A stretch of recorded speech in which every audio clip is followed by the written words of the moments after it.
आज हम बात करेंगे देश की सबसे बड़ी खबर के साथ ही राज्यों की महत्वपूर्ण खबरों की और जानेंगे कि आज देश के दिल्ली, हरियाणा, पंजाब, हिमाचल, मध्य प्रदेश, छत्तीसगढ़, राजस्थान, महाराष्ट्र, उत्तर प्रदेश, उत्तराखंड के साथ ही अन्य राज्यों के अहम खबरें क्या कुछ रहने वाली हैं। और इन अहम खबरों के लिए हमारे साथ विभिन्न प्रदेशों से हमारे संवाददाता जुड़ेंगे और जानकारी साझा करेंगे, रूबरू कराएंगे क्या कुछ आज की बड़ी खबरें हैं, चाहे मध्य प्रदेश हो, छत्तीसगढ़ हो या उत्तर प्रदेश हो। क्या कुछ मौसम का मिजाज बना हुआ है, क्या कुछ सियासी पारा कह रहा है, इसके अलावा या कुछ कौन सी बड़ी खबरें यहाँ की हैं। अलग अलग शहरों से, अलग अलग राज्यों से हमारे संवाददाता जुड़ेंगे और आपसे हर खबर से कराएंगे रूबरू और साथ ही तमाम खबरों का अपडेट देंगे जिसमें सियासी खबरें होंगी और साथ ही क्या कुछ मौसम का मिजाज बना हुआ है। मध्य प्रदेश, छत्तीसगढ़, राजस्थान या फिर उत्तर प्रदेश की क्या कुछ खबरें हैं। उत्तराखंड से भी हमारे सहयोगी जुड़ेंगे और साथ ही इनके अलावा और भी जो अन्य बड़ी खबरें हैं वो साझा करेंगे। तो आज हम बात करेंगे देश की सबसे बड़ी खबर के साथ ही राज्यों की महत्वपूर्ण खबरों की और जानेंगे कि आज देश के दिल्ली, हरियाणा, पंजाब, हिमाचल, मध्य प्रदेश, छत्तीसगढ़, राजस्थान, महाराष्ट्र, उत्तर प्रदेश, उत्तराखंड के साथ ही अन्य राज्यों की अहम खबरें क्या कुछ रहने वाली हैं। और इन अहम खबरों के लिए हमारे साथ विभिन्न प्रदेशों के हमारे संवाददाता जुड़ेंगे, तमाम खबरों को साझा करेंगे और साथ ही आपको हर अपडेट देंगे इन राज्यों की क्या कुछ महत्वपूर्ण खबरें हैं, चाहे सियासत से जुड़ी खबरें हों या फिर मौसम की जुड़ी अपडेट हो। इसी बीच सबसे पहले चलेंगे राजधानी भोपाल, जहां से अनिरुद्ध सोनू ने हमारे साथ लाइव जुड़ गए हैं। अनिरुद्ध जी, क्या कुछ बड़ी खबरें भोपाल से आज हैं? मध्य प्रदेश की सियासी रूप से क्या कुछ घटनाक्रम देखने को मिल रहे हैं और सबसे महत्वपूर्ण मौसम का मिजाज क्या कुछ बना हुआ है? अनिरुद्ध जी, देखिए, मौसम का मिजाज पिछले 6 से 7 दिनों से ठंडक में बना हुआ है और मध्य प्रदेश के कई इलाकों को कोहरे ने घेर रखा है। और मौसम की बात करें तो उत्तर भारत से जो ठंडी हवाएं आ रही है लगातार, उससे मध्य प्रदेश में ठंड का कहर जारी है। पिछले 6 से 7 दिनों से मध्य प्रदेश में लगातार कड़ाके की ठंड पड़ रही है। कई जिलों में जो तापमान है वो 10 डिग्री सेल्सियस से भी नीचे जा रहा है और कड़ाके की ठंड का कहर लगातार जारी है। और आज की बात करें तो आज पूरे भोपाल को भी कोहरे की आगोश में है भोपाल, और आउटर इलाकों में कोहरे का कहर ज्यादा है। और मौसम विभाग की बात करें तो मौसम विभाग ने पश्चिम मध्य प्रदेश में आज ओले गिरने का भी अलर्ट जारी किया है और 15 जिलों में घने कोहरे का अलर्ट जारी किया गया। यानी कुल मिला के अगले 2 दिनों तक मौसम का मिजाज लगभग इसी तरह से बने रहने की उम्मीद है और घने कोहरे और ठंड से लोगों को जूझना पड़ेगा। निश्चित तौर पर। और जहां तक बात करें हम राजनीति की, तो मध्य प्रदेश के मुख्यमंत्री डॉक्टर मोहन यादव कल उज्जैन के दौरे पे थे और रात को उज्जैन नहीं रुके। वो लगातार इस मिथक को, इस अंधविश्वास को तोड़ रहे हैं कि कोई भी मुख्यमंत्री अगर रात को उज्जैन में रुकता है तो वो उसको राजनीतिक रूप से कोई दिक्कतें आती है। वे लगातार इस मिथक को और अंधविश्वास को तोड़ रहे हैं। लेकिन आज वे भोपाल पहुंचेंगे और भोपाल में आज वे सबसे पहले उनका जो कार्यक्रम है वो विकसित भारत संकल्प यात्रा में प्रधानमंत्री के उद्बोधन को वो सुनेंगे। इसके अलावा वे बैठकें लेंगे। आज भोपाल संभाग की बैठकें कानून व्यवस्था को लेके वो जायजा लेंगे। इसके अलावा भोपाल संभाग में चल रहे विकास कार्यों की भी वो जानकारी लेंगे। और भोपाल में जो BRTS कॉरिडोर को तोड़ना है उसको लेके आज कोई बड़ा फैसला हो सकता है और वे उसकी भी जानकारी लेंगे कि इस कॉरिडोर को बनाने में कितना खर्च आया था और तोड़ने में कितना खर्च आ रहा है, इसके टेंडर कैसे जारी होंगे। और इसके बाद बात करें दोपहर बाद शाम को लगभग 4 बजे मुख्यमंत्री डॉक्टर यादव 26 जनवरी की एक बैठक लेंगे मंत्रालय में और बैठक में 26 जनवरी गणतंत्र दिवस समारोह जो भोपाल संभाग में होने और पूरे मध्य प्रदेश में होने, इसकी समीक्षा करेंगे। और जहां तक बात करें कांग्रेस की, तो कांग्रेस में पूर्व मुख्यमंत्री और PCC के पूर्व चीफ कमलनाथ भोपाल आ गए हैं और कल उन्होंने आते से ही जीतू पटवारी जो PCC के नए चीफ हैं उनसे मुलाकात की। जीतू पटवारी ने उनसे आशीर्वाद दिया और आज कमलनाथ उस वक्त जब वो चुनाव जीते थे विधायक का, उस वक्त वे विधानसभा में विधायक पद की शपथ नहीं ले पा रहे थे, तो आज वे विधायक पद की विधानसभा में शपथ लेंगे। इसके बाद कांग्रेस में आज से बैठकों का दौर शुरू होगा जो लगातार कई दिनों तक चलेगा और बड़े नेताओं के दौरे भी कई दिनों तक जारी रहेंगे। और आज भोपाल की बात करें तो भोपाल में आज जिला बार एसोसिएशन के चुनाव हैं और जिला बार एसोसिएशन के चुनाव में 5 उम्मीदवार अध्यक्ष पद के लिए मैदान में हैं और तरह तरह के उन्होंने वादे किए हैं कि जिला वार में कई काम करवाए जाएंगे। लेकिन सबसे बड़ी समस्या जो सभी अध्यक्ष पद के उम्मीदवारों ने की है, पार्किंग की जो समस्या है भोपाल कोर्ट में, उसको वे हल करेंगे। और 4600 सबसे ज्यादा वकील आज भोपाल जिला बार एसोसिएशन के वोटिंग में वोट डालेंगे और जिला बार एसोसिएशन भोपाल के जो चुनाव के परिणाम है वो कल 9 तारीख को आएंगे। निश्चित तौर पर ये काफी महत्वपूर्ण खबरें थी, चाहे सियासी मिजाज हो, मौसम की जानकारी आपने दी। अनुज जी, आप बने रहिए हमारे साथ, आगे भी आपसे जानकारी लेंगे। और इसी बीच हमारे साथ और भी तमाम सहयोगी जुड़ गए हैं। मुंबई से हमारे साथ राहुल पुजारी जुड़े हुए हैं, देहरादून से ब्यूरो चीफ अवनीश जी हमारे साथ जुड़ गए हैं, और साथ ही लखनऊ से आदित्य सैनी हमारे साथ लाइव जुड़े हुए हैं। अवनीश जी, मैं आपके पास आ रहा हूँ। क्या कुछ बड़ी खबरें उत्तराखंड की आज हैं, सियासी रूप से क्या कुछ मिजाज है, और साथ ही सियासी पारे के साथ ही मौसमी पारा क्या कुछ कह रहा है? अवनीश जी।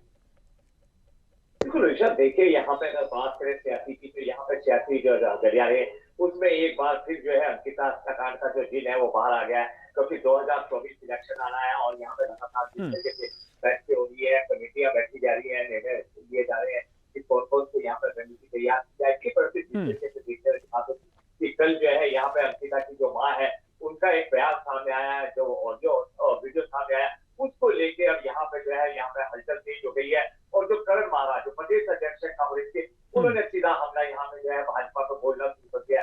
और कल एक प्रेस वार्ता में उन्होंने सीधा आरोप लगाया भाजपा पे कि यहाँ पर जिस तरीके से हथियारों को बचाने की यहाँ पे बात की जा रही है, भाजपा के कई नेताओं का नाम यहाँ पे खुलासा हो रहा है। और जिस तरीके से अंकिता की मां ने आरोप लगाया कि रेणु बीच जो है उनके कहने पे जेसीबी चलाई गई थी, और जेसीबी के जो चालक है उन्होंने कोर्ट में भी बयान दिया था, परंतु अब तक जो है सरकार ने उसके विरुद्ध कोई कार्रवाई नहीं की है। इस तमाम चीजों को लेकर अब यहाँ पर जो है कटघरे में खेलने की तैयारी कांग्रेस लगातार कर रही है। वही अगर बात करें यहाँ पे मौसम की, तो मौसम में यहाँ पे भी ठंडक बनी हुई है, और कोहरा यहाँ पे भी क्या है ठंडे का नाम नहीं ले रहा है। खास करके पहाड़ी इलाकों में जो है बर्फबारी हो रही है, और जो सैलानी है उनका आगमन यहाँ पे लगातार कर रहा है। निश्चित तौर पर ये काफी महत्वपूर्ण खबरें आपने साझा की, बहुत शुक्रिया अवनीश जी आपका तमाम जानकारी साझा करने के लिए। और इसी बीच हम सीधा चलेंगे मुंबई, जहां हमारे सहयोगी राहुल पुजारी हमारे साथ लाइव जुड़ गए हैं। राहुल, क्या कुछ बड़ी खबरें आज मुंबई से आप दर्शकों से साझा करेंगे? क्या कुछ सियासी मिजाज बना हुआ है, मौसमी पारा क्या कुछ कह रहा है, या इसके अलावा बॉलीवुड या कोई अन्य बड़ी खबरें क्या कुछ है? राहुल, इस तरह से सोलापुर में हिंदू जन आक्रोश रैली निकाली गई थी, उसको लेकर बड़ा हंगामा पूरे महाराष्ट्र में है। जिस तरह से उसपे पथराव किया गया था किसी समुदाय की उसपे, और उसको लेके काफी यहाँ पे जो महाराष्ट्र से पूरी तरह से उसकी राजनीति गर्मा गई है। और जिस तरह से कल सोलापुर में जो हिंदू जन आक्रोश रैली पे पथराव किया गया, आपको बता दूं पूरा वाकया क्या है। बॉब बोर्ड जिस तरह से पूरे महाराष्ट्र में जहाँ जगह जगह सरकारी जमीनें और अतिक्रमण करी है दरगाह के नाम पे, उसके विरोध में सोलापुर में हिंदू जन आक्रोश रैली निकाली गई थी, जिसमें डी राजा भी आए हुए थे, बीजेपी के बड़े नेता कद्दावर नेता हैं, वो भी आए थे, और नीतीश राणा भी शामिल थे। उस बीच पथराव कर दिया जाता है, पथराव के बीच में काफी लोगों को चोट भी लगता है, काफी लोग घायल भी होते हैं। उसको लेके जिस तरह से वक्फ बोर्ड का विरोध कर रहे हैं सोलापुर में, उसके लिए रैली निकाली गई थी। इसके लिए राजनीति बहुत गर्मा गई है। और दूसरी जो बड़ी खबर जो आ रही है मुंबई से, क्रिकेट जगत से आ रही है, रोहित शर्मा को फिर से 2020 में कप्तान बना दिया गया है, और विराट कोहली की वापसी हो गई है। और अब अफगानिस्तान की जो टीम के लिए T20 के मैच के लिए जो बीसीसीआई ने घोषणा की, उसमें रोहित शर्मा फिर से कैप्टन बन गए। और तीसरी जो बड़ी खबर आई है, कल एटीएस ने बोरीवली में एक लॉज में 6 लोगों को, संदिग्ध लोगों को पकड़ा गया, 6 जिंदा कारतूस पकड़े गए और हथियार पकड़े गए। जिस तरह से 26 जनवरी आ गई है, पूरा महाराष्ट्र अलर्ट पे है, और मुंबई तो अलर्ट पे है ही है। और उसको देखते हुए दिल्ली के 6 लोग संदिग्ध लोग पकड़े गए, जिसके जिंदा कारतूस भी पकड़े गए, और उनके पास कुछ हथियार भी पकड़े गए। और बात कर ले राजनीति की ना ऋषभ, तो राजनीति की जो सीट बंटवारों को लेके इंडिया के जो गठबंधन है, इंडिया गठबंधन, उसको लेके यहाँ भी माथापच्ची चालू है। अपने अपने कैंडिडेट को घोषित किए जा रहे हैं बिना सीट बंटवारे के। कल आदित्य ठाकरे ने साउथ मुंबई से अपनी खुद की घोषणा कर दी कि मैं यहाँ से लड़ूंगा, उससे कांग्रेस बड़ी नाराज हो गई। और जिससे सूत्रों के हवाले से जो खबर आ रही है निकल के कि 15 पे शरद पवार का गुट लड़ेगा, 15 पे उद्धव ठाकरे का गुट लड़ेगा, और 18 पे कांग्रेस लड़ेगी। अभी लेकिन देखते हैं आगे होगा क्या। लेकिन जिस तरह से सीट बंटवारे की जो माथापच्ची चल रही है, उसको देखते हुए आने वाले दिनों में इंडिया गठबंधन के लिए बहुत दिक्कत होने वाली है। और बॉलीवुड की खबर की बात कर लेना ऋषभ, तो बॉलीवुड में ऋतिक रोशन की जो फाइटर आ रही है, उसको लेके बहुत उत्साहित हो। उसकी रिलीज हो चुके हैं, दीपिका पादुकोण के साथ बड़े फेमस हुए, और सोशल मीडिया बड़ा चल रहा है। और इंडियन पुलिस फोर्स जो सिद्धार्थ मल्होत्रा की आ रही है, शादी के बाद पहली OTT प्लेटफॉर्म पर रिलीज हो रही है, उसको लेके भी काफी उत्साहित है लोग जी। और निश्चित तौर पर मौसमी पारा क्या कुछ कह रहा है, क्या कुछ मौसम का हाल बना हुआ है? देखिए, मौसम तो मुंबई में एक जैसा ही रहता है, हल्की हल्की। आप लोग काफी दिन से मौसम की बात करें तो यहाँ भी ठंड पड़ने लगी और नजर लग गई शायद। आप लोगों की, तो हल्की सी ठंड आने लगी। और लेकिन आजू बाजू जो जिले हैं वहां पे काफी ठंड है। जिस तरह से नॉर्थ में ठंड पड़ता है उस तरह से ठंड नागपुर में पड़ रहा है, हाँ। सोलापुर में पड़ रहा है, और क्या नाम है, विदर्भ के कुछ इलाकों में पड़ रहा है, पुणे में पड़ रहा है, लेकिन मुंबई की ठंड गुलाबी ठंड है जी। निश्चित पर राहुल, यहाँ पर सर्दी भी यहाँ पर पड़ने लगी है और तमाम जानकारी आपने साझा की। आप बने रहिए हमारे साथ, आगे भी आपसे जानकारी लेंगे।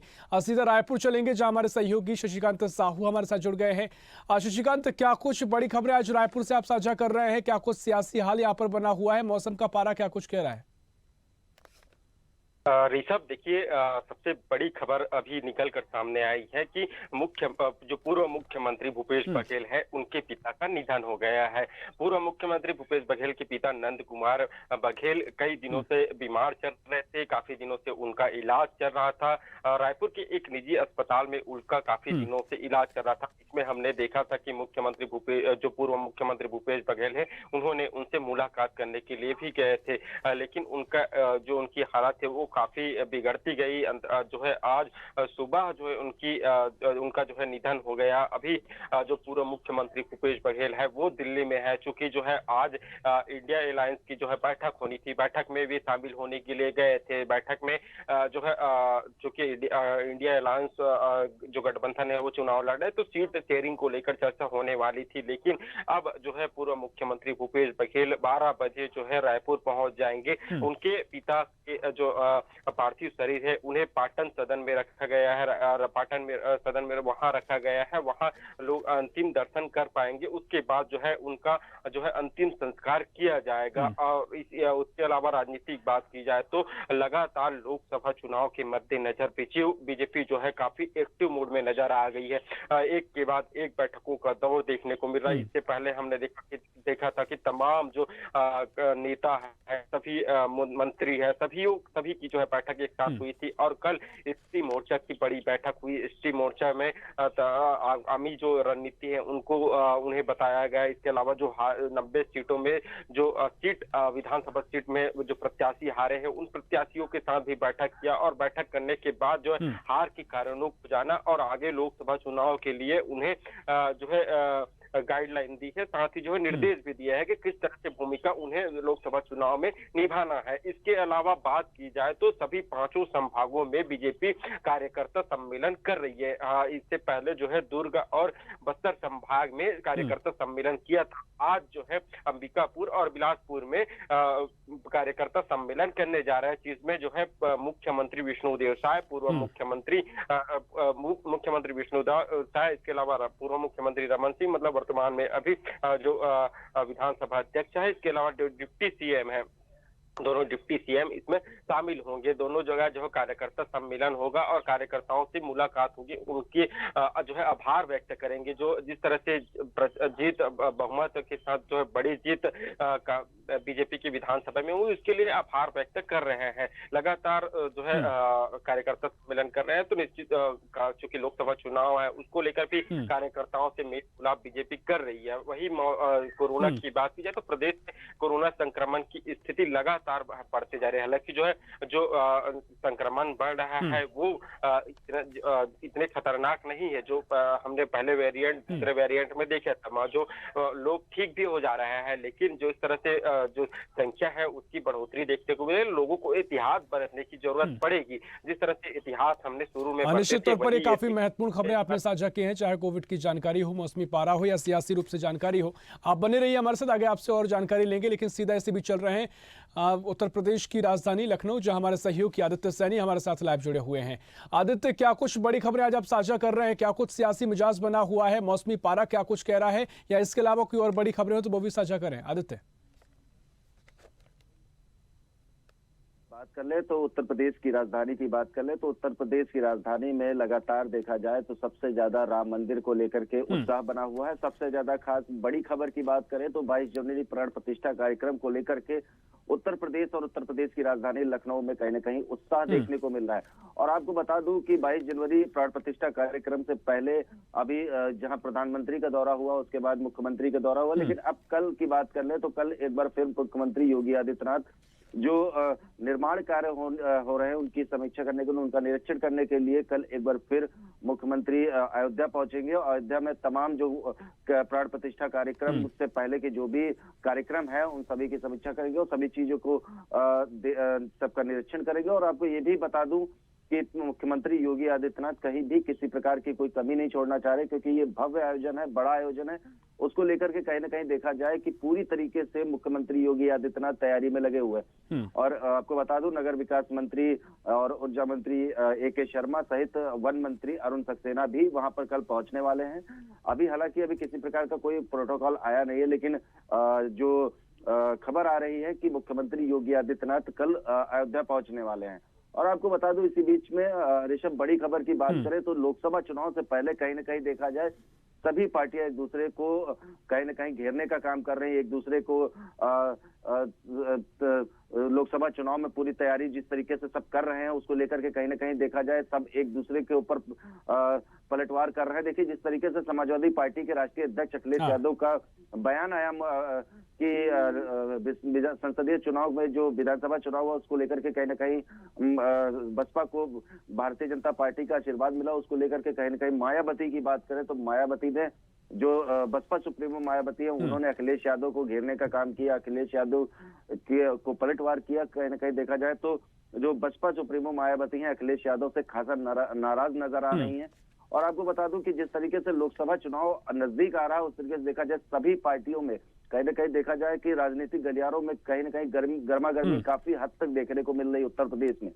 और आपको बता दूं मायावती ने साफ तौर पे अखिलेश यादव को घेरने का काम किया है कि भारतीय जनता पार्टी के साथ समाजवादी पार्टी है और समाजवादी पार्टी भारतीय जनता पार्टी का आशीर्वाद लेती है। इस तरीके के बयानबाजी चल रही है। और आपको ये भी बता दूं कि जो लोकसभा चुनाव है उसको लेकर के कहीं ना कहीं देखा जाए तो भारतीय जनता पार्टी भी पूरी सक्रिय हो गई है। और कांग्रेस की बात कर ले तो यूपी जोड़ो यात्रा और भारत न्याय की यात्रा, इस तरीके की तमाम तैयारियां शुरू हो चुकी हैं। अब लोकसभा चुनाव को देखते हुए मैं आपको बता दूं कि अब जिस तरीके से कांग्रेस, समाजवादी पार्टी और बसपा तीनों पार्टियां उत्तर प्रदेश में सक्रिय हो चुकी है तो तैयारी में लग चुकी है।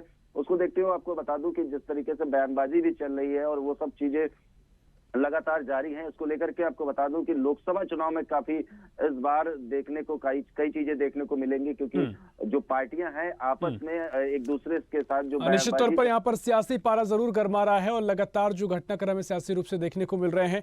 और इसी बीच सीधा भोपाल चलेंगे जहां से अनिरुद्ध सोनू लगातार हमारे साथ जुड़े हुए हैं। अनिरुद्ध जी, जिस तरीके से तमाम राज्यों से खबरें सामने आई और सियासी रूप से पारा गर्म दिखाई दे रहा है, खासकर विपक्षी गठबंधन जो लगातार तैयारियों में जुटा हुआ है, मध्य प्रदेश में सियासी रूप से लोकसभा चुनाव को लेकर क्या कुछ स्थिति बनी हुई है? क्या विपक्ष अभी सक्रिय भूमिका में आया है या फिर यहां पर कांग्रेस अपनी रणनीति बना रही है? जिस तरीके से आपने बैठकों का जिक्र भी किया, लेकिन विपक्षी गठबंधन की क्या कुछ तस्वीर यहां पर नजर आ रही है? देखिए, मध्य प्रदेश की बात करें तो मध्य प्रदेश में विपक्षी गठबंधन केवल कांग्रेस पे टिका हुआ है। आम आदमी पार्टी की यहाँ पे कोई ज्यादा सीटें नहीं है, न के बराबर सीटें हैं। केवल एक महापौर पद पे सिंगरौली में रानी अग्रवाल जो प्रदेश अध्यक्ष भी है वो महापौर पद पे चुनी हुई उम्मीदवार है। इसके अलावा विधानसभा में उनका कोई प्रतिनिधित्व नहीं है। समाजवादी पार्टी की भी स्थिति यहाँ अच्छी नहीं है। केवल उत्तर प्रदेश की सीमा से सटे जो इलाके हैं मध्य प्रदेश के, वहाँ कुछ असर समाजवादी पार्टी और बहुजन समाज पार्टी का है। केवल इंडिया गठबंधन की बात करें तो उसमें कांग्रेस ही एक बड़ी पार्टी है मध्य प्रदेश में, जो कि प्रमुख भूमिका में नजर आएगी लोकसभा चुनाव में। और आज से पीसीसी चीफ कमलनाथ अचानक गायब हो गए थे, कहा जा रहा है कि वो विदेश दौरे पे गए थे, आज वे वापस आ गए। आज से पीसीसी में यहाँ बैठकों का दौर शुरू होगा और कल से नए जो प्रभारी है भंवर जितेंद्र सिंह वो भी मध्य प्रदेश आ रहे हैं। जीतू पटवारी खुद एक्शन मोड में है, लगातार वे बैठकों ले चुके हैं, संगठन की बैठक ले चुके हैं, संगठन को मजबूत करने में लगे हैं। और जहां तक बात करें कांग्रेस की, तो कांग्रेस आज की जो बैठकें चालू होगी, राहुल गांधी की जो भारत जोड़ो न्याय यात्रा निकलेगी वो भी मध्य प्रदेश के लगभग 7 लोकसभा सीटों से निकलेगी। तो आज से जो कांग्रेस की बैठकें होंगी उसमें राहुल की जो यात्रा है उस पर भी चर्चा होगी कि किस तरह पार्टी के वर्कर्स उस यात्रा में जुड़े। उस यात्रा में मुरैना से यात्रा शुरू होगी और रतलाम में समाप्त होगी। मतलब रतलाम MP में जो ये यात्रा शुरू होगी वो मुरैना से शुरू होगी। होगी और रतलाम में जाके समाप्त हो, रतलाम के बाद वो दूसरे राज्य की सीमा में चली जाएगी। तो विपक्षी गठबंधन का केवल एक ही यहाँ पे बड़ा राजनीतिक दल है, वो है कांग्रेस। और कांग्रेस की आज से जो बैठकें चालू होगी उसमें लोकसभा की जो तैयारियां हैं उसको लेके महत्वपूर्ण नेताओं के दौरे होंगे, बैठकों का दौर चलेगा। और जीतू पटवारी पीसीसी चीफ हैं जो मध्य प्रदेश यूनिट के प्रमुख, वो कांग्रेस के संगठन को मजबूत करने की कोशिश कर रहे हैं। हालांकि लोकसभा में हमेशा से ही कांग्रेस का प्रदर्शन कमजोर रहा है और अभी प्रदेश की 29 में निश्चित से तौर पर मध्य 28 प्रदेश सीटें में कांग्रेस मुख्य भूमिका में यहां से रही है, लेकिन विपक्षी गठबंधन का सीट शेयरिंग क्या होती है देखना बड़ा महत्वपूर्ण होगा। फिलहाल बहुत शुक्रिया आप सभी का तमाम जानकारी साझा करने के लिए। ऐसी ही खबरों के लिए हमें लाइक करें, शेयर करें, फॉलो करें और यूट्यूब पर सब्सक्राइब करें और बेल आइकन दबाना ना भूलें। साथ ही ताजा अपडेट्स के लिए हमारी वेबसाइट स्वदेशलाइव.com पर जरूर जाएं।